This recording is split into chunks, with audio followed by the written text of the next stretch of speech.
কত টাকার মালিক নামের আগে দিয়া হাজি, অথচ বাড়ির পাশের মানুষটা না খাইয়া ঘুমায়, একবার খাইলে আর একবার খেতে পারে না।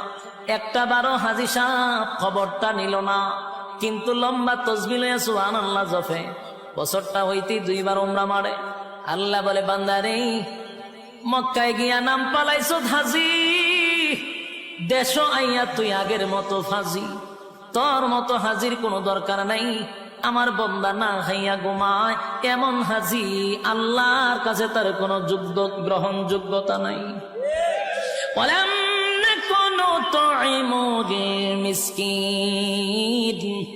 যাদের অঠাল সম্পত্তি আছে তারা যেন মিসকিনের পাশে দাঁড়ায়, তারা যেন অসহায়ীদের পাশে দাঁড়ায়।